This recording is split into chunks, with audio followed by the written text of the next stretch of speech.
time at this Duxford air show. Pretty cool.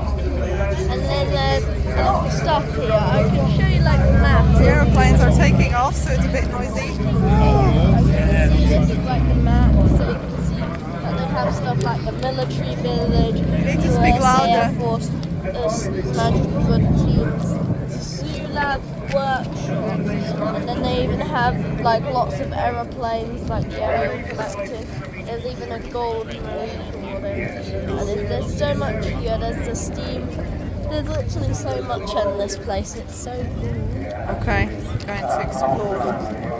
Yeah.